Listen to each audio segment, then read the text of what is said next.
Hey, konnichiwa, minasan, it's Gray from Wakazashi's Tea House over in Japan. How you doing? You good? Are you genki?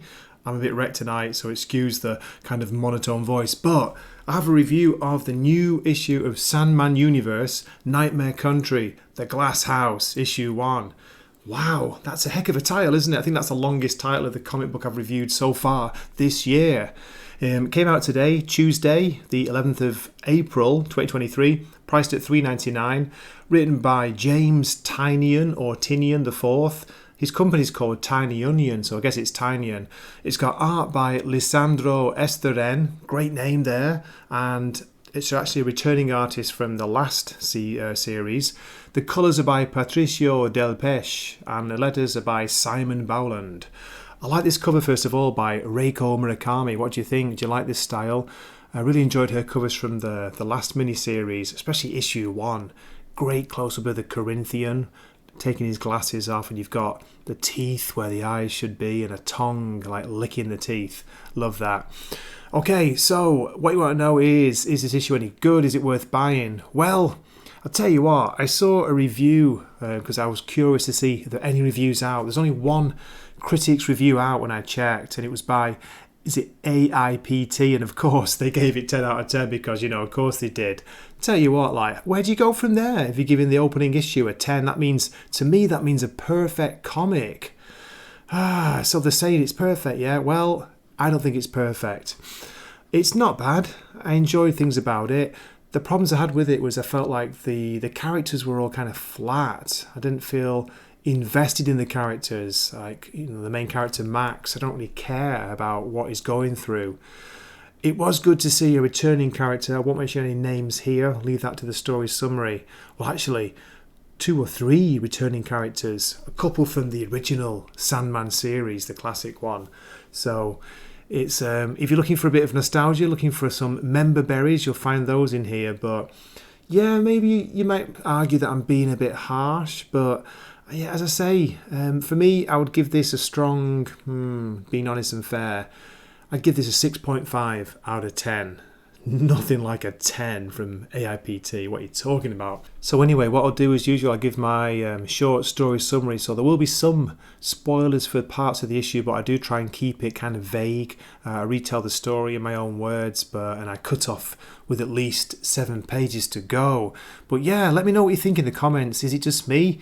I tell you, I think I preferred the opening issue of the last series to this one.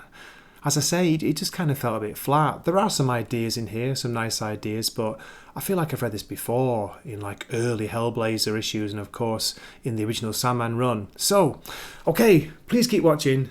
Here we go. Here's the publisher's synopsis. The Corinthian has been turned loose on our realm once more, and this time he sets his sights on the very root of American capitalism, Silicon Valley. Writer James Tynion IV reunites with artist Lisandro Estherren to bring you the follow-up to last year's acclaimed Sandman Nightmare Country. The story opens in a nightclub. Max is out with his workmates, but he's drinking alone. He starts talking to one of the staff, who asks him why he's here. We learn that Max's boss, Ken, is a big shot in Silicon Valley. Max is hoping Ken will ask him to join the select few who go to the second bar. The ones who do are basically made for life. Then we get a bit of background on Ken. Yes, it is that Ken. Any long-time Sandman comic fans will know the name. His pickup line is asking the girls in the bars if they want to be his Barbie. On the next page we get this top panel of people dancing, and it's freaking me out. Not just the perspective, but the size of those calves and legs drawn by the artist Lisandro Estherren. I like the stylish art for most of this issue, but some of it leaves me cold. It's definitely a Vertigo style.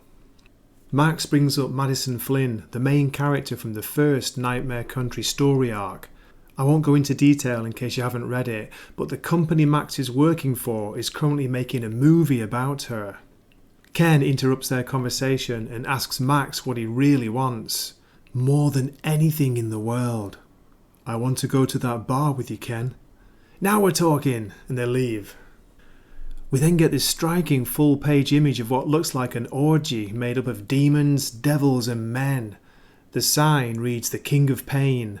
It's a reference to a minor character, a minion of despair, that appeared in Sandman issue 31, 3 Septembers and a January. That's a great story, by the way. If you get a chance to go seek it out, I recommend it. It's the next morning and Max is on a video call with his therapist. Max tells him that he doesn't know what happened at the second bar. It was just another club, but we get a brief flash of the demonic orgy. Is Max lying or does he really not remember? His therapist asks him about the smiling man, the strange creature watching Max in the first bar. It was also seen in the first Nightmare Country story. Max tells him that he saw it briefly but just ignored it. Switch scenes to Profit Capital, that's the company Max works for. Ken asks Max to walk with him. He wants Max's help on one of the big projects and introduces Max to the big boss, Maury. Maury turns to face Max and asks, "Do you believe in God?" "What did you say?"